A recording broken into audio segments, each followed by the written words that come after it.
Assalamualaikum warahmatullahi wabarakatuh. Apa kabarnya anak-anak? Semoga kita semua selalu dalam keadaan sehat walafiat dan selalu dalam perlindungan Allah Subhanahu wa taala. Selamat datang di kelas Sejarah Indonesia bersama Ibu Vini.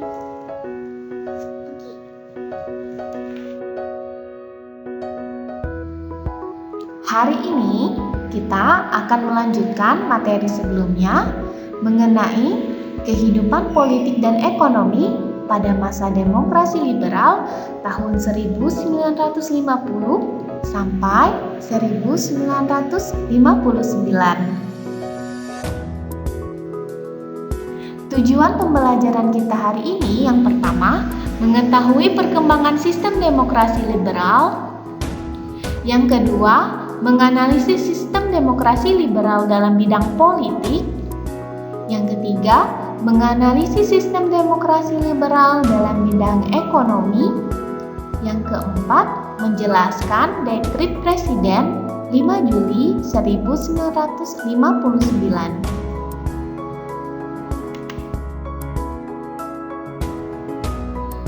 Yang pertama, perkembangan sistem demokrasi liberal.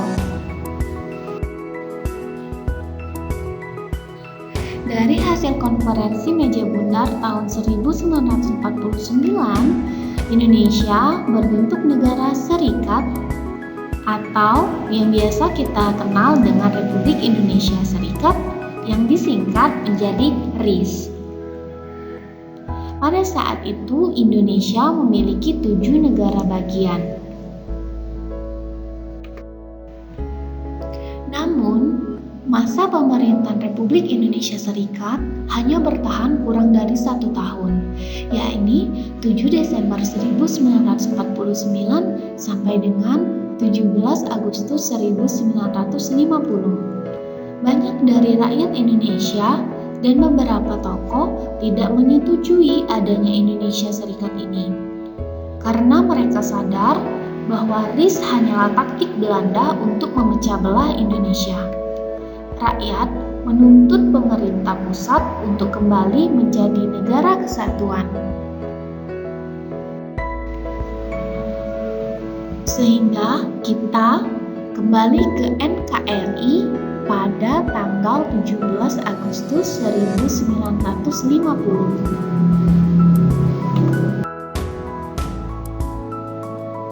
Sehingga pada saat itu kita kembali ke Negara Kesatuan Republik Indonesia yang dimana dengan hukum dasarnya adalah Undang-Undang Dasar Sementara 1950. Pada saat itu Indonesia menganut demokrasi liberal dan sistem pemerintahan parlementer. Apa sih yang dimaksud dengan demokrasi? Kalian sudah tahu belum apa itu demokrasi? Baik, cikal bakal istilah demokrasi berasal dari bahasa Yunani, yakni demos berarti rakyat, kratos berarti pemerintah. Demokrasi berarti pemerintahan oleh rakyat. Negara demokrasi berarti negara yang meletakkan kedaulatan tertinggi di tangan rakyat.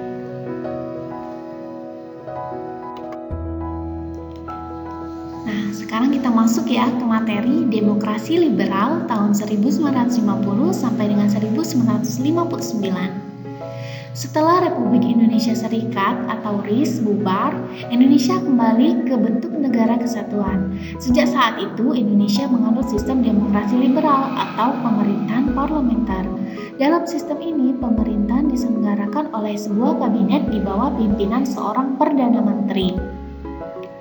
Pada tahun 1950, Negara Kesatuan Republik Indonesia mempergunakan Undang-Undang Dasar Sementara atau UUDS atau juga disebut dengan Undang-Undang Dasar 1950.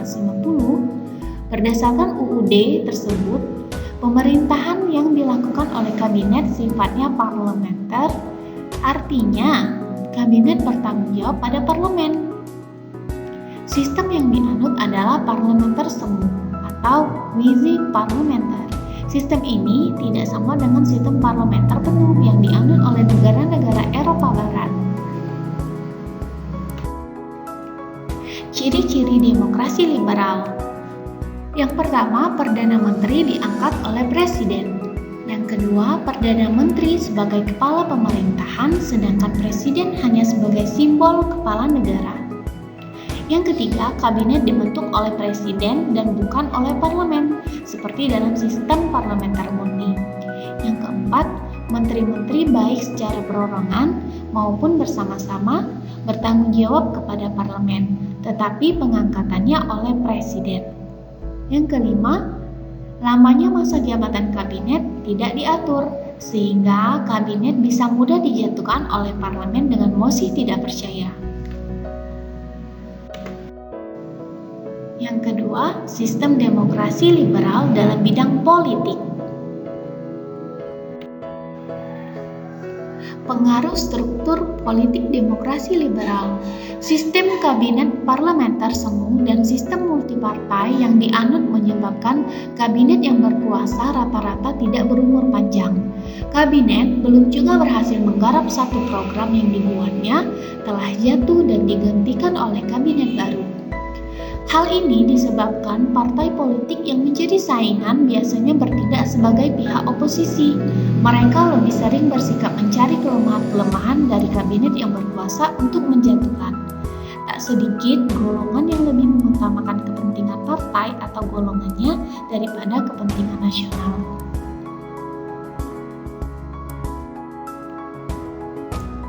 Selama masa pelaksanaan demokrasi liberal di Indonesia, telah terjadi 7 kali pergantian kabinet.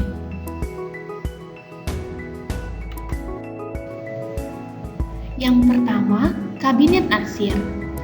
Masa jabatannya 7 September 1950 sampai dengan 21 Maret 1951. Kegagalan dari Kabinet Natsir yaitu dalam menyelesaikan masalah Irian Barat dan adanya mosi tidak percaya dari PNI tentang pencabutan peraturan pemerintah mengenai DPRD dan DPRDS. Mosi tersebut disetujui parlemen, sehingga mandat kabinet harus dikembalikan kepada presiden. Selain itu, yang perlu kita banggakan dari Kabinet Natsir yaitu Indonesia masuk ke dalam PBB.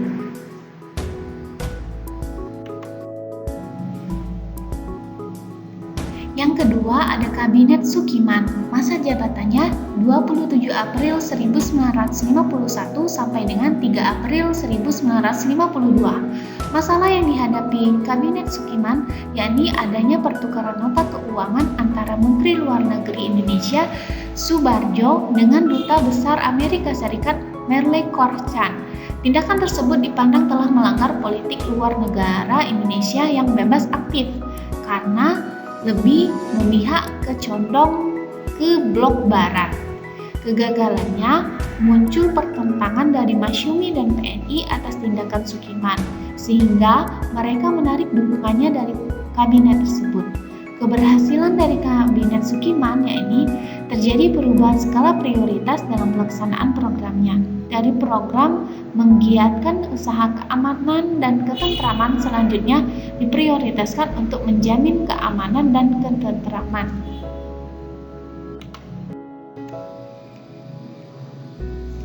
Yang ketiga, Kabinet Wilupo, masa jabatannya 3 April 1952 sampai dengan 3 Juni 1953.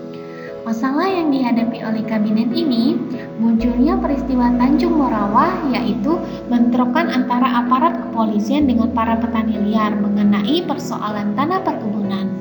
Sehingga akibat dari peristiwa itu muncullah mosi tidak percaya dari Serikat Tani Indonesia terhadap Kabinet Wilupo, sehingga Wilupo harus mengembalikan mandatnya pada presiden.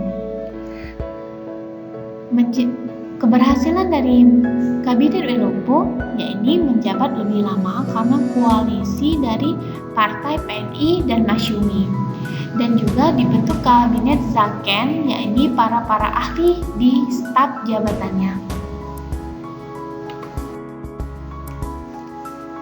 Yang keempat, Kabinet Ali Sastro Amijoyo I, masa jabatannya 31 Juli 1953 sampai dengan 12 12 Agustus 1955. Keberhasilan dari Kabinet Ali pertama ini yakni persiapan pemilihan umum dengan membentuk panitia pemilu untuk memilih anggota parlemen yang akan diselenggarakan pada 29 September 1955 dan menyelenggarakan konferensi Asia Afrika tahun 1955. Alasan berakhir dari kabinet ini yakni adanya masalah dengan TNI AD. Pada 27 Juni 1955 adanya aksi boikot perwira TNI AD terhadap Kabinet Ali. Selanjutnya, Kabinet Burhanuddin Harahap. Masa jabatannya 12 Agustus 1955 sampai dengan 3 Maret 1956. Keberhasilan dari kabinet ini yang pertama, terbinanya hubungan antara Angkatan Darat dengan Kabinet Burhanuddin. Yang kedua, menyelesaikan masalah peristiwa 27 Juni 1955 dengan mengangkat Kolonel A.H. Nasution sebagai staf Angkatan Darat. Yang ketiga, penyelenggaraan pemilu pertama yang demokratis pada 29 September 1955 dengan memilih anggota DPR dan 15 Desember 1955 dengan pemilihan memilih konstituante. Yang keempat, perjuangan diplomasi menyelesaikan masalah Irian Barat dengan pembubaran Uni Indonesia Belanda.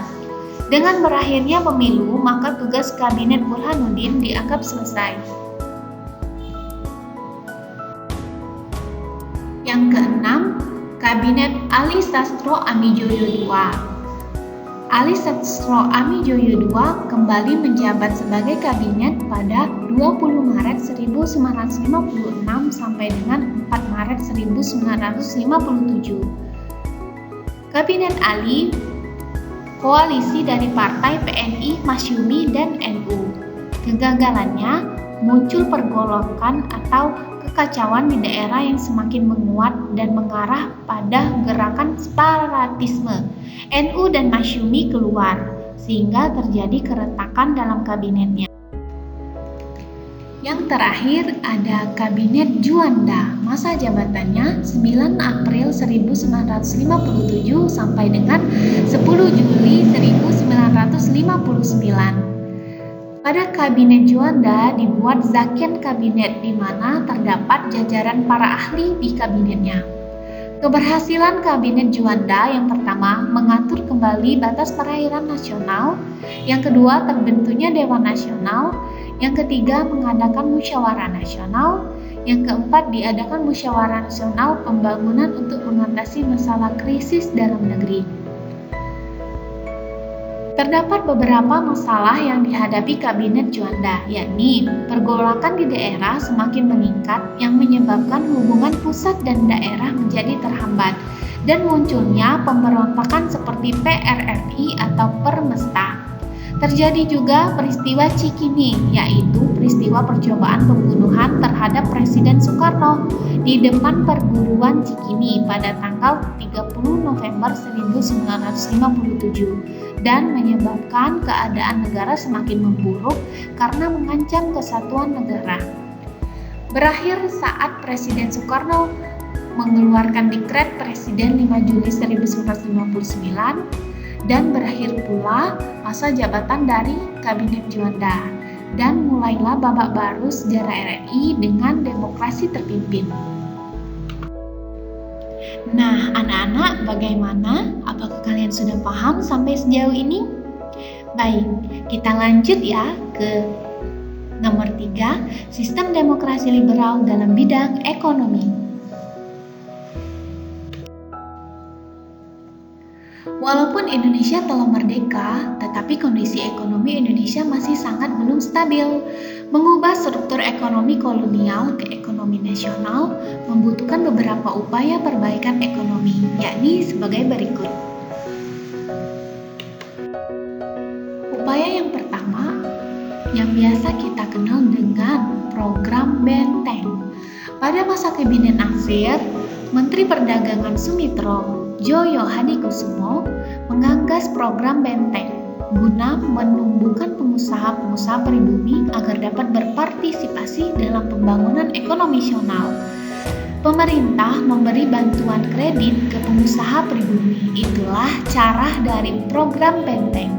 Namun, selama 3 tahun program ini berlangsung, yakni tahun 1950 sampai dengan 1953, program ini mengalami kegagalan karena para pengusaha pribumi tidak mampu bersaing dengan pengusaha non-pribumi, serta mentalitas pengusaha pribumi cenderung konsumtif dan ingin cepat mendapatkan keuntungan besar, serta menikmati cara hidup mewah, sehingga program Benteng tidak berhasil dalam menyelesaikan masalah ekonomi Indonesia.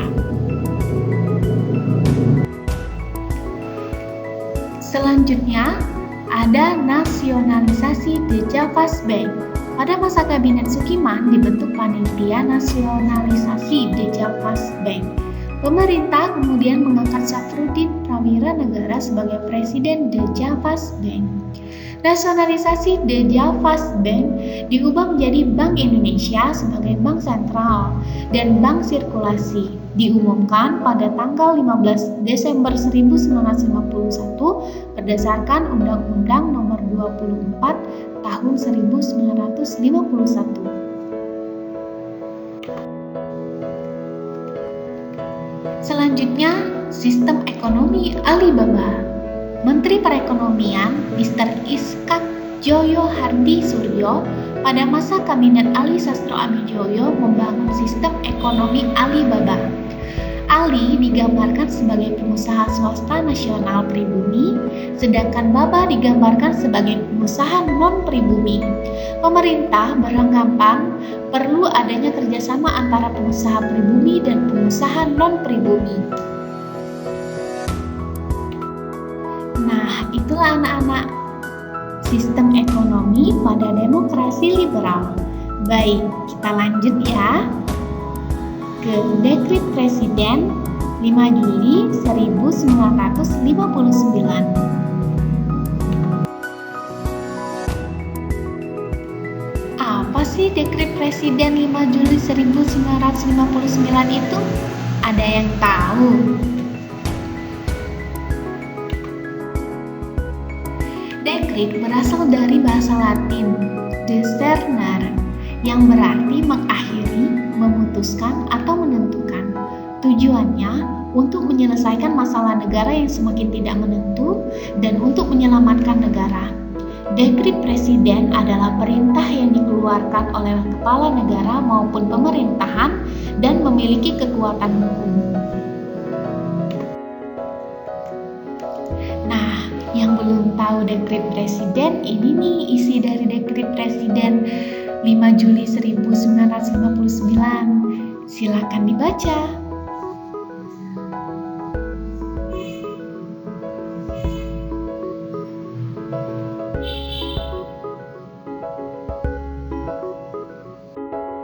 Nah, jadi kalian sudah tahu kan apa itu Dekret Presiden 5 Juli 1959?